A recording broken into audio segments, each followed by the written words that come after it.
Jeżeli jestem tu ja, jest tablica, jest Mazak, są dwa samochody i człowiek, którego nie znacie, to znaczy, że robimy odcinek specjalny.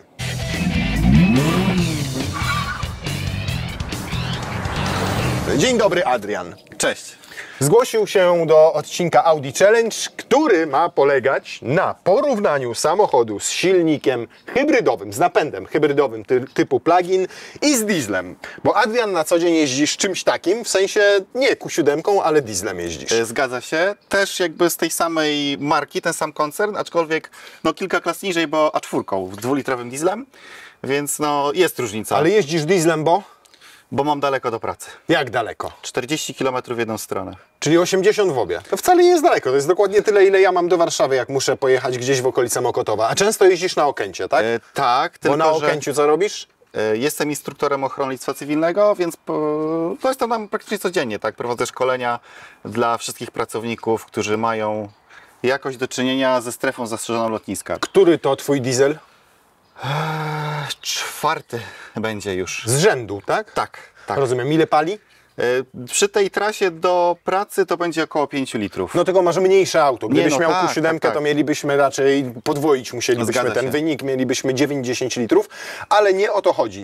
Jeżeli chodzi generalnie o to, dlaczego tutaj się znalazłeś, to dlatego, że hybryda może być alternatywą dla diesla. I bardzo fajnie, bo chciałem to sprawdzić. Według niektórych, ale nie wszyscy uważają, że tak w istocie jest, ponieważ samochód trzeba ładować, ponieważ na tym ładowaniu przejeżdża tylko określoną liczbę kilometrów, a potem przez to, że ma silnik benzynowy pod maską, to pali dużo więcej. Więc ćwiczenie, jakie dzisiaj wykonamy, to porównamy diesla i TFSI-E, czyli hybrydę typu plug-in, pod kątem wszystkich kosztów. Kosztów zakupu i kosztów użytkowania. Nie będziemy oczywiście mówili o cenie serwisów, bo one są podobne, jeżeli chodzi o takie przeglądy regularne. Nie porównamy ubezpieczeń, bo to zależy od tego, jakie masz zniżki, gdzie mieszkasz, więc tutaj jest dużo zmiennych. Natomiast zmienną nie są ceny, takie wyjściowe tego i tego. I tu już możemy powiedzieć, że tak se podzielimy, tu mamy T, D, I, a tu mamy T,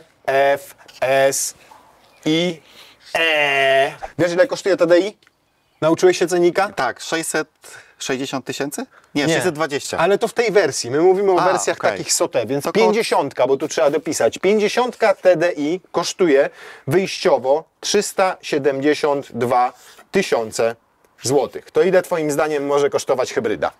Czyli to. Podejrzewam, że będzie droższa. No właśnie i tutaj zaskoczenie, ponieważ kosztuje 20 tysięcy złotych mniej. Serio? Serio, 352 tysiące złotych. Oczywiście trzeba sobie wprost powiedzieć, że to jest trochę polityka teraz niektórych importerów, w tym Audi, że zróbmy na hybrydę lepszą cenę, bo będzie nam się to opłacało. Dlaczego? Dlatego, że od 1 stycznia tego roku, 2025 roku, mamy nową normę CAFE, która ogranicza producentom emisję CO2. Jak ogranicza emisję CO2, to opłaca im się zaoferować na taki samochód lepszą cenę, bo nie muszą dopłacać Komisji Europejskiej czy Unii Europejskiej za CO2 powyżej normy. Ale to nie oznacza od razu z gruntu, że ten samochód jest lepszy.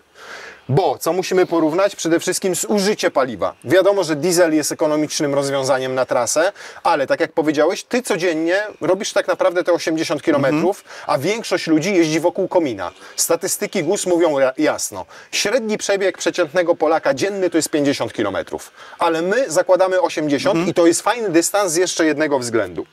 W tym wypadku zasięg auta według WLTP wynosi około 80 km. Nawet mówią, że do 90 w mieście, ale umówmy się, to nie będzie osiągalne.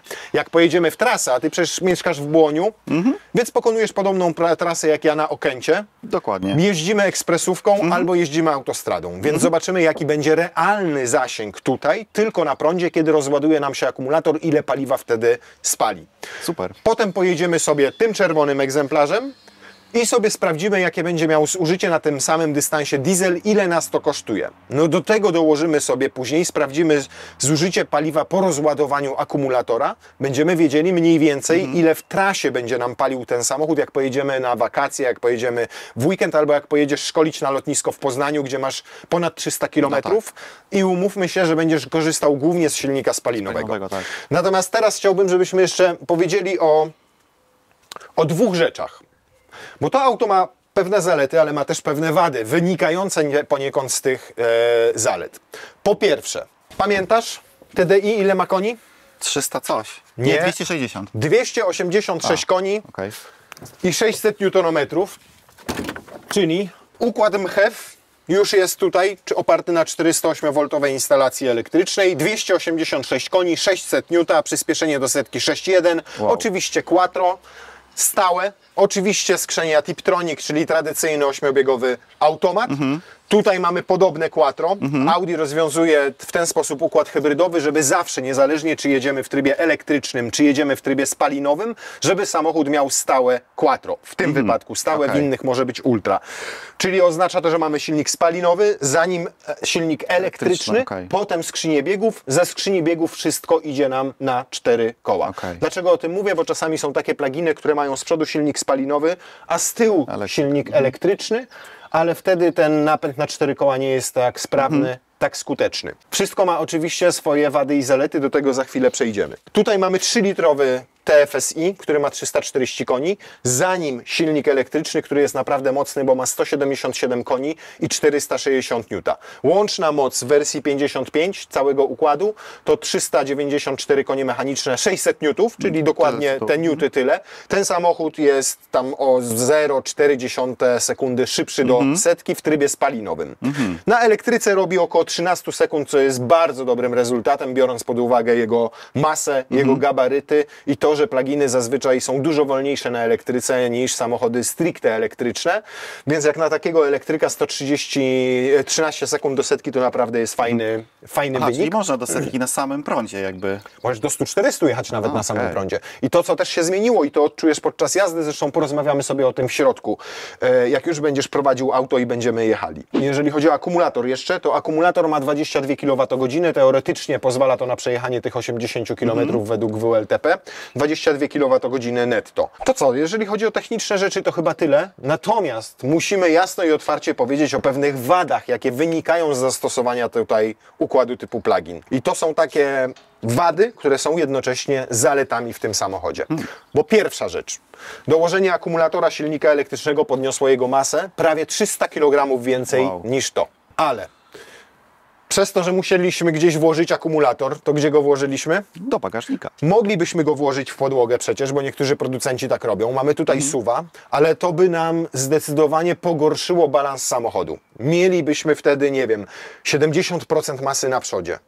Bo mielibyśmy tutaj silnik ciężki spalinowy, tutaj elektryczny, skrzynię biegów, jeszcze tu akumulator, mamy 70% masy na przodzie, auto się prowadzi. No tak. Więc trzeba było ten akumulator wrzucić do bagażnika. No i jak widzisz, pojemność bagażnika względem Q7 jest mniejsza o 200 litrów. Mamy tutaj i tak sporo, bo chyba tam 560 litrów, więc i tak jest nieźle. Natomiast porównywalne będą bagażniki teraz w tych naszych dwóch egzemplarzach. I tu będzie podobny, jeżeli chodzi o pojemność i gabaryt, ale to dlatego, że tutaj zmieścił nam się trzeci rząd siedzeń. Więc cena, jaką płacisz za plugina, to jest mniejszy bagażnik i brak możliwości zamówienia trzeciego rzędu siedzeń. Przy czym jak tu zamówisz trzeci rząd siedzeń, to już bagażniki są podobnej pojemności. Ale jakbyśmy tu mieli 2 rzędy siedzeń, to byśmy mieli głębszy ten bagażnik. Tu na przykład znalazło się miejsce jeszcze na jakieś graty. Te graty w Q7 plugin, czyli tej TFSIe, są tak poukrywane, że zobacz, tutaj nawet nie ma w podłodze żadnej klapeczki, pod którą byśmy mogli je zobaczyć. To jest wszystko do tego stopnia zabudowane tu, że nie ma nawet kieszeni w drzwiach, nie ma żadnego schowka, gdzie można byłoby ukryć kable, czy choćby, zobacz, schować gaśnicę, schować jakąkolwiek apteczkę. Tu jest po prostu bagażnik i jedna skromna tutaj kieszeń za siateczką. Bo tak, tamto auto jest bardziej na trasy, prawda, jako diesel. I właśnie to mnie dziwi, że on ma te 7 siedzeń, bo tak naprawdę w tym ostatnim rzędzie, no to w trasę raczej nie bardzo, nie? No to proszę, zapraszam Cię, sprawdzimy. Nigdy nie siedziałem, bardzo chętnie. Rzucasz temat, proszę bardzo, ale ja już się tam nie pakuję. O matko, da się to do przodu wziąć? Już Ci przesuwam. Tu jest wszystko regulowane, wszystko przesuwane. Aha. Raz, zobacz, 3 niezależnie. Dobra, i teraz robimy obcięcie stóp. No ale poczekaj, to możemy sobie przesunąć tyle. Zobacz, jak ja siedzę w ten sposób, zobacz, ty za mną usiądziesz. Ja mam miejsca na nogi jeszcze. Szczerze? No, powiem szczerze, że poza tym, że są wysoko stopy, tak? Gdyby były niżej, to wielkościowo z tyłu nie ma większej różnicy niż w A4 z tyłu. Tylko, że w A4 w drugim rzędzie. Tak, z tyłu, tak. No właśnie. Jestem w szoku. I o to chodzi w Q7, dlatego ludzie wybierają ten samochód, wybierają go jeszcze z innego powodu.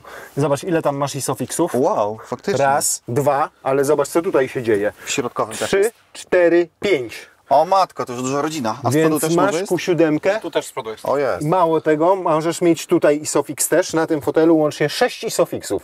Więc jak masz małe przedszkole, bo sobie narobiłeś tyle dzieci, to Q7 jest jednym z niewielu SUV-ów, w którym jesteś w stanie je bezpiecznie przewieźć, Znaczy- ponieważ na każdym fotelu jest ISOFIX i na każdym możesz zainstalować fotelik. Zobacz, że tutaj niezależnie przesuwa się nawet środkowe siedzisko, Ekstra. gdzie zazwyczaj jest tak w samochodach, że 40/60 one się przesuwają. Oczywiście możemy kanapę. funkcjonalność tylnej kanapy w Q7 TFSIe jest dokładnie taka sama jak tam. Czyli też mamy 3 niezależne siedziska. Wszystkie również są przesuwane. Wszystkie oprócz tego mają pochylane oparcia do takiej półleżącej pozycji wręcz, albo jak ktoś lubi jeździć pionowo, to nawet w ten sposób. No i też 3 ISOFIXy tutaj, plus 4 ewentualnie na fotelu pasażera, więc można mieć 4 ISOFIXy, tak jak powiedzieliśmy, nie można mieć trzeciego rzędu. Podsumowując, póki co, plus niższa cena. Zgadza się?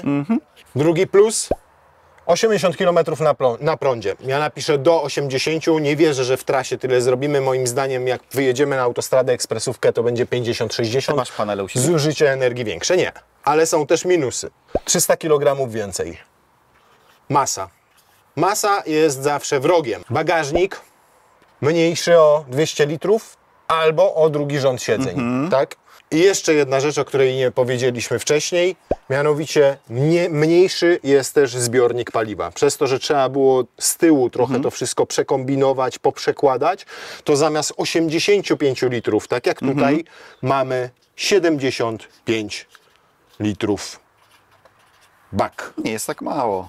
Nie jest to mało, natomiast weź pod uwagę też to, że definitywnie ten samochód będzie w trasie, jak Palił rozładujemy akumulator, palił więcej. No i też pamiętajmy, że tutaj jak ktoś jeździ tym po mieście, no to zaraz tak, DPF, jakieś inne rzeczy się zapychają i tak dalej. Więc to jest Ale na przykład już teraz możemy powiedzieć o jednej rzeczy. Hamulce samochody mają takie same. Tylko ten samochód waży 2 tony, tam 150 kg i on za każdym razem jak hamuje, to używa tarczy No tak. i klocka. A tutaj hamuje nam silnik elektryczny. Efekt jest taki, że przy tych samochodach hamulce wymienia się po 60-70 tysiącach, a jak ktoś agresywnie jeździ, to nawet po 40 tysiącach. Wiesz, ile kosztuje komplet hamulców? pewnie tyle co moja czwórka. Nie.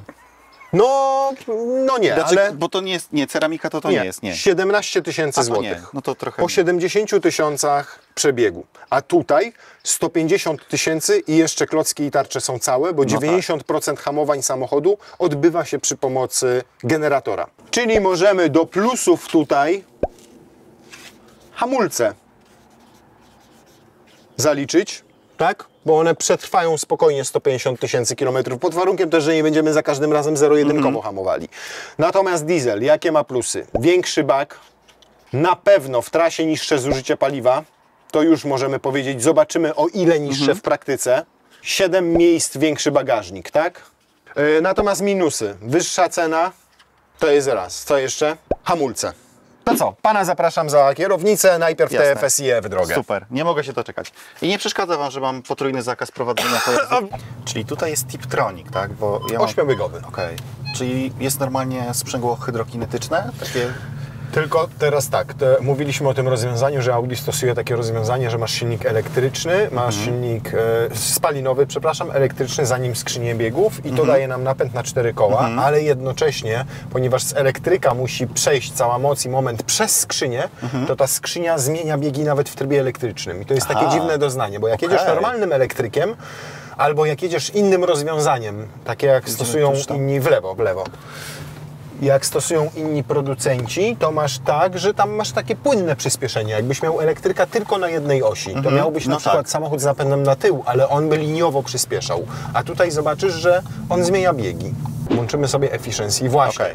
Tutaj on ma tak naprawdę tu w lewo. Tak. On ma tak naprawdę, zobacz, takie tryby jazdy jak każde inne Audi, czyli masz u mnie też off-road, to jest. all-road efficiency, comfort, auto, dynamic, individual, ale oprócz tego EV trybu, bo teraz mamy wymuszony, widzisz, EV, jak tu nam się świeci zielone, to mamy jazdę wyłącznie z napędem elektrycznym. Mamy battery hold, czyli podtrzymanie ładunku. Jakbyśmy teraz go włączyli, to on uruchomi silnik spalinowy i utrzyma poziom energii w akumulatorze dokładnie na tym poziomie, jaki jest teraz. I mamy jeszcze battery charge. Teraz jest wygaszony, bo mamy pełny akumulator, ale jak włączymy sobie ten battery charge, to możemy jechać z rozładowanym akumulatorem i auto będzie nam ładowało ten akumulator. Silnik spalinowy częściowo będzie działał jak generator prądu. Dobra, a powiedz mi jedną rzecz, to podtrzymanie akumulatora, to po co się to robi? Bo jakby nie miałem nigdy z tym do czynienia. Na przykład silniki elektryczne, gdzie są efektywne? Prosto.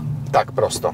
Silniki elektryczne są efektywne w mieście i przy niskich prędkościach, bo odzyskują energię z hamowania, bo tam jest dużo hamowania, bo niskie prędkości, w związku z czym tam powinny być głównie używane. Natomiast silnik spalinowy odwrotnie, jest nieefektywny w trasie, a spalinowy jest odwrotnie, nieefektywny w mieście, bo potrzebuje energii z paliwa, żeby się napędzić, przyspieszyć, ale przy hamowaniu tego paliwa nie odzyska. No tak. Więc możesz chcieć na przykład wiedzieć, że jedziesz do powiedzmy Krakowa i chciałbyś móc wykorzystać ten prąd w Krakowie. Ale to ma masz sens. tutaj coś, co nazywa się autohybrid, tak jak mówiłem. I wtedy, jak na przykład sobie w cel nawigacji, tylko warunek, to musi być nawigacja fabryczna samochodu. A nie Google Maps z Apple CarPlaya albo z Android Auto. I tutaj sobie wpiszesz na przykład cel, gdzie jedziemy. Warszawa, Okęcie, tak mówiłeś, tak? I teraz on sobie będzie sam zarządzał energią, tak żeby zużył akumulator, ale jednocześnie, żeby jak najbardziej efektywnie zarządzać całym systemem, jak jedziesz sobie na lotnisko. Sam silnik elektryczny nie wymaga żadnej obsługi. Sama instalacja elektryczna, akumulator nie wymagają żadnej obsługi. Ludzie się czego boją w takich samochodach? Boją się dwóch rzeczy. Po pierwsze, pytania, jakie zadają nawet u nas w komentarzach pod materiałami, to jest, czy serwis takiego auta jest droższy? Nie, kosztuje tyle samo. Drugie pytanie, jakie zadają albo wręcz sugerują, po 100 000 kilometrów ten akumulator będzie do wywalenia. Ale to tak nie działa, bo ten akumulator ma 22 kWh pojemności netto, czyli tej użytkowej. Na niej przejeżdżasz ten dystans. Ale jak Ci się pokazuje 0 km, to nadal tam zostaje trochę energii. Mało tego, pojemność brutto to jest chyba 26 albo nawet 27 kWh, czyli masz różnicę tych 5-6 kW. To jest taki zapas 20%. 5% jest od góry, a 15% od dołu. 5% po to, żebyś nigdy nie naładował na fulla tej baterii, bo one tego nie lubią. No tak, a to jest bateria litowa? Czy litowo-jonowa. 5% od góry, bo te akumulatory nie lubią być naładowane na 100% i stać, bo wtedy degradują, ich trwałość się zmniejsza, ale też nie lubią być rozładowywane do zera, dlatego z dołu masz te 15% takiego bufora, żeby nigdy ten akumulator się nie rozładował do końca. Mało tego, zostawisz takie auto na lotnisku i polecisz na pół roku, powiedzmy, szkolić z bezpieczeństwa na lotniskach do Stanów Zjednoczonych, bo dostaniesz kontrakt. Wrócisz i akumulator będzie miał nadal 15%, czy tam 10%, bo on nigdy nie dopuści do krytycznego rozładowania się tego akumulatora, tak żeby mu zaszkodzić. Bo to auto też ma zwykły, taki 12V akumulator. Zawsze, tak, pluginy mają zawsze, elektryki też mają 12V akumulator. 12V. Oczywiście, że tak, no potrzebują tego do zasilania urządzeń zewnętrznych. Tylko nie masz tutaj alternatora, który go doładowuje, tylko on jest niejako przez przetwornicę doładowywany z tego akumulatora 400V, dużego. I jest jeszcze jedna rzecz, której obawiają się osoby kupujące plugina. I często też ta wątpliwość pada w komentarzach pod testami tego typu samochodów u nas, to jest, no a co z tym silnikiem spalinowym, on przecież jest nierozgrzany. I nagle robię kickdown i on się włącza. Kiedyś rzeczywiście był to problem, jak mówimy o tych samochodach, bo znowu słaby silnik elektryczny powodował, że często nam się włączał silnik spalinowy. Nie? Jak nam się często włączał ten silnik spalinowy, no to nie wiadomo kiedy to zrobił, system to robił wedle własnego uznania. Tutaj jak widzisz, spalinówka nam się ani razu nie włączyła i nie miała wysokich obrotów. Nie? To, co poprawiono. I to jest bardzo szybki postęp w pluginach. Ja kiedyś nie byłem zwolennikiem tych samochodów, mówię to otwarcie. Za słabe silniki elektryczne, w związku z tym często włączał się silnik spalinowy. Za małe zasięgi, bo te samochody przejeżdżały realnie 20-30 km, no to tak jak ja mieszkam w Grodzisku albo tak jak ty w Błoniu, traciło to sens. A tutaj w tym wypadku mamy samochód, który nareszcie ma mocnego elektryka. W zasadzie może na co dzień jeździć kompletnie bez użycia silnika spalinowego. Po drugie ma duży zasięg, bo baterie, akumulator o zwiększonej gęstości energii, który naprawdę już ma na tyle dużą pojemność, że przejeżdża minimum 50 km na tym prądzie, a w warunkach takich miejskich, podmiejskich to będzie rzeczywiście tych 70-80 km, a jak korki w Warszawie i jazda od skrzyżowania do skrzyżowania, to myślę, że nawet 90. A pamiętajmy o tym, że już są pluginy, które robią powyżej 100. Wow. Nowa generacja A5, ta i Hybrid czy A6 ma 115 km zasięgu według WLTP. Kurde, no to robisz sobie, można pojechać. No dokładnie.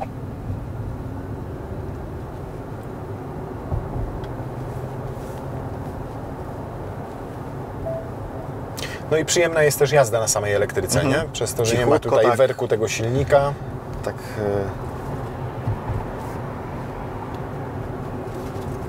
Można pod czerwony dywan podjechać gdzieś i tak, wiesz, elegancko, cichutko. Elegancko tego typu. Elegancko tego typu. No i mamy lotnisko Chopina. Tak, o co chodzi? 28,2 kWh na 100 km. Nic mi to nie mówi, bo ja się kompletnie na tym nie znam. To mało, jak na taką lochę i na to, że jechaliśmy ekspresówką, tylko zaznaczam, żeby nie było. Jedziemy cały czas zgodnie z ograniczeniami prędkości. Tam gdzie 50, tam jedziesz 50, tam gdzie można 120, jedziesz 120. No tak, każdy tak jeździ przecież. No oczywiście, że tak, ja szczególnie. Widzisz, teraz masz już 8 km zasięgu tylko, faktycznie. To zróbmy taki myk. Jedź te 120, a ja na kilka kilometrów włączę na coś, co nazywa się battery hold. I teraz on sobie wszedł w stan podtrzymywania baterii. Czyli używa silnika spalinowego jako głównego do napędu samochodowego, Szczerze? tak żeby co? Żadnej Nic się nie zmieniło, nie? Nic kompletnie. Nic, tak. Bo Jakbyś mi nie powiedział, to bym nawet nie wiedział. No bo Oprócz tego, że na zegarach się zmieniło, tak? Tak. Ale nie, no bo tu nie usłyszysz z silnika nagle. On włączył się na 8 biegu. On ma teraz tam, wiesz, w okolicach 2000 obrotów. To co tutaj masz słyszeć? Tak. Jest to wszystko jest, wiesz, wyciszone, wygłuszone i tak samo w normalnej jeździe też nie będziesz odczuwał momentów, kiedy silnik spalinowy się włącza. Bo to pracuje ze sobą tak płynnie. Rozrusznika nie ma tutaj klasycznego, tylko ten silnik spalinowy jest uruchamiany z silnika elektrycznego. Czyli już jedna mniej rzecz do zepsucia. Dokładnie tak, w związku z czym, skoro silnik elektryczny działa jako rozrusznik, a on jest mocny, to też działa dużo szybciej, dużo płynniej, więc to włączenie się jest cichsze i w zasadzie niezauważalne. Musisz naprawdę się dobrze wsłuchać, żeby usłyszeć, że włączył się silnik spalinowy, bo ani nie ma żadnego drgnięcia, ani nie czujesz pod nogą, ani nie ma nagle redukcji biegu, nic takiego się nie dzieje. Ciekawe jak z zasięgiem, czy będzie spadał, czy rósł? Ale który zasięg? W sensie ten taki ogólny, 467 No nie, km. teraz już jak jedzie. Aha, no on sobie to wylicza na podstawie spalań podczas poprzedniej jazdy, nie? Jakby się nauczył tego.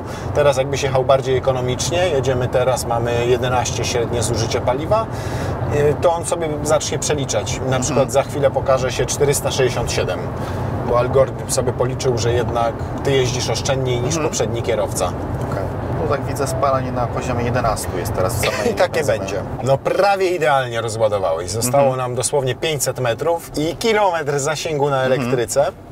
Przejechaliśmy 76 km w obie strony, czyli troszkę mniej niż ty byś pewnie zrobił od siebie z Błonia. Mamy 25,5 kWh średnie zużycie energii w prawo. 1,3 litra paliwa i za chwilę to sobie wszystko podzielimy, policzymy i zobaczymy, jak kosztowo nas to wyglądało. Tak? To teraz podsumowując naszą wycieczkę. Przejechaliśmy łącznie 76 km. Zgadza się? Tak. Z czego 72 zrobiliśmy na prądzie, de facto. Przy czym trzeba powiedzieć też jasno i uczciwie, równiutko z ograniczeniami prędkości. 50 to 50, 70 to 70, 120 to 120, natomiast ruszanie na elektryce, jak pewnie w obrazku było widać i tak było dynamicznie, nawet na ekspresówce wyprzedzaliśmy niektóre samochody jedąc lewym pasem. Zużyliśmy cały akumulator. Ile on miał pojemności, pamiętasz? 22 kWh. Średnie zużycie paliwa z całej trasy to 1,3 litra. Jak sobie przyjmiemy z całej trasy, czyli z tych 76, jak sobie przyjmiemy, że przejechaliśmy 76 km, 1,3 razy 0,76, to zużyliśmy litr paliwa. Tak naprawdę. To zapłaciliśmy 6 zł za paliwo. I zapłaciliśmy za 22 kWh, dokładnie tyle. W nocnej taryfie, bo tu ładowałem w domu, mam nocną taryfę, kosztuje 80 groszy nocna taryfa ze wszystkimi opłatami dystrybucyjnymi, czyli razy 22, 17,6 zł. Jak to dodamy do siebie, to wychodzi nam 23 zł, 22 zł, nie, 3 zł, przepraszam, i 6. Czyli równowartość mniej więcej 4 litrów paliwa. No kurde. Dzisiejsza wycieczka nas tyle kosztowała. Przypominam, że mówimy o aucie, które ma prawie 400 koni, robi setkę w 5,7 sekundy. I waży Tak? 2,5 tony. I waży 2,5 tony. Szczerze, to jest mniej niż moja 4. 24 zł. Całkowity koszt paliwa i energii. A jeszcze weźmy pod uwagę, że jakbyśmy się naprawdę postarali, to byśmy całą tą drogę zrobili na elektryce. Tak, bez problemu. Nie? Wyobraź sobie kogoś, kto ma nie 76, tylko 60 km. Nie? 60 i jedzie dynamiczniej. Nie tak jak my dzisiaj. 60 km to daje mu taki wynik, taki koszt zrobienia tych 60 km.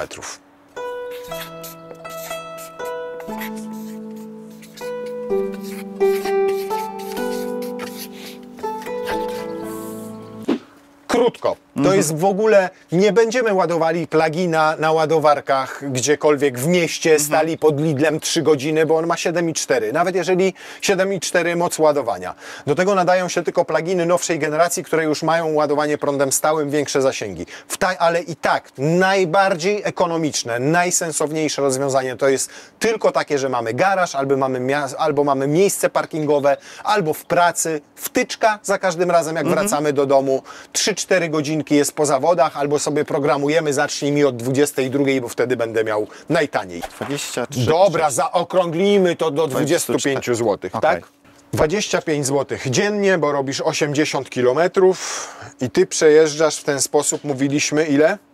20 tysięcy kilometrów rocznie, tak? Tak, w ten sposób 20 W ten tysięcy. sposób robisz 20 tysięcy kilometrów rocznie. To użytkowanie w ten sposób auta przez te 20 tysięcy kilometrów rocznie będzie Cię kosztowało 6250 zł. Ale oprócz tego jeszcze 5000 jeździsz w trasę, tak jak mówiliśmy. No i tu trzeba też uczciwie powiedzieć, że te 5000 kilometrów średnie spalanie mieliśmy 11 litrów. Ale jak jeździsz w tą trasę? No i zdarza Ci się chyba 140 jeździć, nie? Nie, no tak, jak najbardziej. Ja bym przyjął, słuchaj, powiem Ci szczerze, będzie zima, będziesz chciał pojechać z większym bagażem, z boksem czasami jeździsz? Tak. Tak? Z boksem dachowym? 13 litrów to jest jak w pysk strzelił. Średnie spalanie. Czy na 100 km. Razy 6 zł. Tak? Daje nam to 78 zł. Zgadza się? Tak? Czy nie? 6 razy 10, 60, 3 razy 6. No tak, dobrze. Czego nie mówisz? Ja nigdy nie byłem dobry z ortografii. 58 zł i tak przejeżdża, to jest za 100 km. Tak? Tak. Więc za 1000 to jest 780 i za 5 razy 780. 5 razy 780, 3900. 3900 wydasz. Kurde, to połowa tego. Nawet 3900 zł. I to jest Twój całkowity, czyli 10 150 zł. To jest Twój wydatek na prąd i na paliwo w skali roku, gdy przejeżdżasz 20 tysięcy kilometrów jeżdżąc na co dzień wokół komina i robiąc 5000 kilometrów na wakacje, na weekend, na święta, na ferie. To teraz zobaczmy, jak to wygląda w przypadku diesla. Co mogę od razu powiedzieć, różnice między tym a tamtym, no odczuwalne zdecydowanie tutaj, znaczy wibracje. Że nie chcę, żeby to było, wiesz, że on nie wiadomo jak się trzęsie, nie? No ale to jest diesel, no. To on inaczej pracuje. Tam to po prostu był taki aksamit, Bez względu na to, czy pracował silnik spalinowy, czy Zgadza się. jechałeś tylko na elektryku. Nie, no ale to jest inna kultura pracy. Tu i tego diesla to i tak ja lubię bardzo, jeżeli chodzi o kulturę pracy. On naprawdę jest fajny. To jest taki, wiesz, takie aksamitne, mruczące V6 pędzone ropą. No mamy tutaj technologię mild hybrid, czyli opartą na tej 48V baterii. To powoduje przede wszystkim żeglowanie, czyli zdejmujesz nogę z pedału gazu, on sobie wyłączy silnik spalinowy, No teraz jeszcze nie miał warunków. on sobie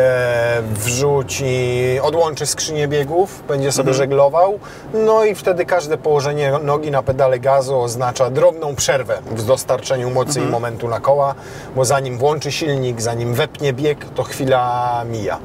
No klasyczne rozwiązanie. Do tej pory zdecydowana większość nabywców Q7 wybierała to auto z tym silnikiem. Jest jeszcze wersja 45 TDI, ale ona de facto już kończy swojego żywota. Zamówić do produkcji jej nie można, zostaje tylko 50. 50 to jest ta mocniejsza, taką jaką tutaj mamy, czyli 286 koni i 600 N. Bo nawet ta 45 ma ten system mild hybrid, tak? Czy... O czym mówisz? Nawet 405, tak. I wersja spalinowa, która jest chyba 55 TFSI, która się nazywa, bez E, też będzie miała milda.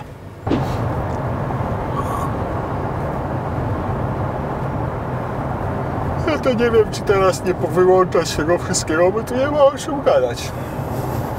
Dopiero na Okęciu włączyć. No 2 razy w ciągu dnia na Okęciu to jeszcze nie byłem, powiem Ci. Ale chyba do Ciebie wjazd jest z innej strony, nie? Tam Znaczy, te wszystkie kiedyś tu ochrony. pracowałem, a teraz jak na cargo mam biuro, to w ogóle jadę, wiesz, tam na cargo całkowicie. Okej. Ale tu parkingi wszystkie obstawiłem kiedyś i na tym parkowałem, i na tamtym. Jak sobie teraz tak pomyślę przez te 10 lat, to już zwiedziłem tutaj wszystko. No i mamy połowę drogi, 7,6 6. średnie spalanie. No, przy takiej Tak? jeździe też. Tak, bardzo przyzwoite. 120 na godzinę poproszę na naszym odcinku testowym i zobaczymy, ile paliwa tutaj zużyjemy. Jest 120. Bo mamy taki kawałeczek do przejechania do zjazdu na Grodzisk. To jest dokładnie ten sam fragment, na którym resetowaliśmy komputer w Plażinie. No i dobra, 7,8 litra, ten sam dystans. Przy 120 na godzinę, no tam mieliśmy 11, tak? No to tak jak mówię, no to tam mieliśmy 11 czy tam 10,9, tu w prawo. Różnica jest 3 litrów. Dokładnie. I ta różnica będzie 3 litrów bez względu na to, czy jedziemy 120 czy 140. Tam sobie założyliśmy, że średnio spalamy 13 litrów, bo pojedziemy tak jak Ty jeździsz w trasę z boksem, bo pojedziemy żwawiej, bo autostradą 140 i tutaj na dobrą sprawę też musimy dodać 2 litry. Takie średnie zużycie w trasie, jak pojedziesz, będzie chłodniej, będą gorsze warunki atmosferyczne, będzie szybciej, bo 140, będziesz miał obciążony samochód, bo żona, bo dziecko, bo bagaże i jeszcze czasami będziesz miał boks dachowy. Ile? 7-8 litra, 7, tak? 8, Średnio. tak. Wracaj mi tam. 7-8 to było nasze zużycie podczas całej trasy, czyli tych 80 km.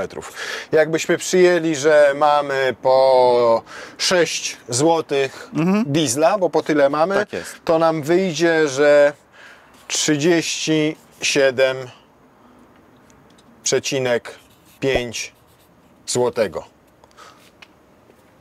To jest koszt przejechania 100 km. Nie 100 km, 80 km. A tak, 80. To jest to, ile dzisiaj zużyliśmy paliwa, czyli tu mieliśmy 25, a tutaj codziennie 37 zł dziennie. Tu zaokrągliliśmy do 25 zł, to tutaj zaokrąglimy do 38, żeby nie było, że jesteśmy nieprecyzyjni, choć i tak zdeczko jesteśmy. No ale dobra, okej. I teraz ile by to kosztowało? Te 20 000 kilometrów rocznie, tak? Bo tyle mówiłeś, że jeździsz wokół komina. Czyli jeszcze raz mamy 7,8 zużycie paliwa razy 6 zł, jeszcze razy 200. To jest 9000 za rok. 9360 zł. To jest ta codzienna jazda. Czyli tutaj jest 3000 zł różnicy, ale mówiliśmy też o tym, że jeździsz w trasę 5000 km. Tutaj te 5000 km 3900 zł Cię kosztują. Samochód spalił nam na trasie 11, ale dorzuciliśmy 2 litry, bo box, bo większe prędkości, bo auto z dodatkowym obciążeniem w postaci rodziny, bagażu i tak dalej. Tutaj proponuję też, żebyśmy dołożyli, powiedzmy, niecałe 2 litry, bo tutaj wyszło nam spalanie chyba 7-8 dokładnie na tym odcinku testowym. Zróbmy z tego 9,5, tak? Czyli znowu tak wyższe będzie. prędkości, Pewnie więc będzie 9,5 litra. I tutaj mamy wtedy 9,5 litra razy 6 zł i razy 50, 2850 zł. I to daje nam plus 9360. 12 210 zł. Na przestrzeni roku wychodzi jasno. Przy takiej eksploatacji zakładam, jaką masz ty. Ten samochód wychodzi 2000 zł taniej paliwo niż w przypadku diesla. Tu jeszcze I to dolicz jest AdBlue. niesamowite. Nie, no AdBlue to tam niewielki będzie wydatek, kilkaset złotych tak naprawdę. No ile? 60. Ile? 60 zł. 60 zł? 12 litrów, no coś koło tego. Na 30 tysięcy kilometrów? Nie, na 30, no litr na, No nie, litr na 1000 trzeba liczyć. Litr na 1000 to tutaj będzie 25 litrów. Papo, ile jest litr? 10 litrów kosztuje 30 zł. 10 litrów 30 zł, czyli po 3 zł za... Nie, to w ogóle tego to nie opłaca się nawet liczyć. Ale co innego trzeba doliczyć na przestrzeni 3 lat użytkowania. Pamiętasz co? To, czyli hamulce. 17 tysięcy złotych. To jak to podzielimy na te 3 lata, to tak naprawdę 6 tysięcy złotych więcej. musisz tutaj dopisać przez hamulce. 6 koła. Przeglądy dokładnie tyle samo kosztują i tak samo często musisz je odbywać, niezależnie od tego, czy jeździsz na silniku elektrycznym, czy spalinowym. Ale tak jak powiedzieliśmy, przy Twoim użytkowaniu takie auto będzie miało 100 tysięcy kilometrów na liczniku, ale na spalinowym przejedzie tylko 20 czy 25 tysięcy, co nie jest bez znaczenia dla trwałości też całego silnika. Ale tak jak mówię, przeglądy przechodzić musi, koszt przeglądów taki sam. W obu przypadkach. Więc jak tu dołożymy sobie hamulce, no to jednak koszty takie miesięczne użytkowania są zdecydowanie tańsze w przypadku hybrydy, która w dodatku sama w sobie też jest tańsza i która w dodatku ma Webasto. Natomiast też trzeba uczciwie powiedzieć, że jeżeli ktoś jeździ głównie w trasy, to jest ciągle najlepsza alternatywa, bo nadal będzie mniejsze wydatki na paliwo ponosił. Poza tym dostaje większy bak paliwa, więc większy zasięg, niższe spalanie. Do tego jest większy bagażnik albo 7 miejsc może sobie wybrać. I to definitywnie trzeba głośno i otwarcie powiedzieć. Natomiast sam przyznajesz, że takie normalne odczucia z jazdy tymi samochodami są lepsze w przypadku tego. Ze względu na benzynowy silnik, mniejsze wibracje i naprawdę jazda na elektryku jest mega komfortowa. I elastyczność tego auta jest dużo lepsza, mimo tego, nie wiem jak to jest z newtonmetrami, już nie pamiętam, czy ten ma więcej, czy nie? Nie, one mają po 600 Nm łącznie. Ale jakby oddawanie tej mocy w tym jest dużo lepsze. Bo masz silnik elektryczny, więc ten nawet jeżeli z niego masz 460 N, czyli mniej, to one są od absolutnego zera. A diesel musi się trochę wkręcić na obroty, żeby te newtonometry zaczęły działać jak trzeba. To prawda. To jakie są Twoje wrażenia, teraz mi powiedz? Powiem szczerze tak. Ja jestem w ogóle zaskoczony tym autem. Powiem szczerze, bo tak mówię, kurde, 3-litrowa benzyna, tak, to zaraz będzie nie wiadomo jakie spalanie. No się okazało, że w takiej jeździe właśnie do pracy, no to wyszło, kurde, ile tam? 38 i 25 zł, no to jest 13 zł taniej, tak? W jednym dniu, no to już jest, kurde... No 13 za masz na fajki, nie? Na hot doga, kawę. Tak, na przykład. Natomiast nawet samo to, jak to auto jeździ, w sensie to oddawanie mocy, szczerze, nawet gdyby więcej paliło, wolałbym jeździć tym. Co? No. No to powiem Ci, zaskakująca puenta. No, naprawdę, bo dużo lepiej się nim jeździ, serio. Jakoś tak mam wrażenie, że tym... Myślałem, A czy Ty wcześniej kiedyś jeździłeś elektrykiem jakimkolwiek? Nie. To może to jest, wiesz, ten początkowy zachwyt elektryfikacją. Powiem tak, mam tyle z elektrycznością wspólnego, co, nie wiem, ty z szamponem, tak? No. Więc... Ja tu i ówdzie się myję szamponem, więc... Więc to naprawdę, i to też jest chyba najnowsza generacja, tak? Tego wszystkiego, jeśli chodzi o Audi. No od zeszłego roku jest to, co jest tutaj, pracuje pod maską i w całym napędzie No to się hybrydowym. postarali, naprawdę. Nie miałem okazji jeździć wcześniej. Znaczy, żeby tak? nie Ale- było, wszystkie marki przeszły postęp, jeżeli chodzi o hybrydyzację napędów. Kiedyś to były bardzo niedoskonałe napędy i to jest też, co powiedziałem i co byśmy jeszcze kilka lat temu stwierdzili po testach samochodów, które miały za słabe elektryki, żeby je sprawnie napędzić. One do setki przyspieszały w pół minuty, 25-28 sekund. Bardzo często włączał się silnik spalinowy, bo tylko trochę delikatniej wcisnąłeś pedał gazu, I od już razu. spalinowy chodził. Do tego miały za małe akumulatory pojemnościowo, nie gabarytowo, tylko pojemnościowo, żeby można było przejechać większy dystans niż realnie 20-30 km. Dzisiaj to się zmieniło, bo mamy mocne silniki elektryczne, duże akumulatory, szybsze ładowanie i to wszystko, te auta na co dzień po prostu są samochodami elektrycznymi. Jak jeździsz wokół komina te 50, 60, 70, 80 km, a jak jedziesz w trasę, są autami spalinowymi. Owszem, Tak. palącymi więcej niż diesel porównywalny, ale jak sobie zestawimy wszystkie koszty, to chyba widziałeś czarno na białym i to dosłownie. Tu chyba tym by się bardziej opłacało, gdyby ktoś dziennie jeździł, nie wiem, po 120 km albo i więcej, tak? 150-200 i jeździ w długie trasy. Tak, to wtedy takie, tak. To takie robi... Większość ludzi 50 dziennie. Dobrze, a ty tak. masz ile do siebie teraz? W sensie stąd do domu? Tak. 20? No to spadaj, bo już jest późno. Dzięki wielkie. Dziękujemy bardzo.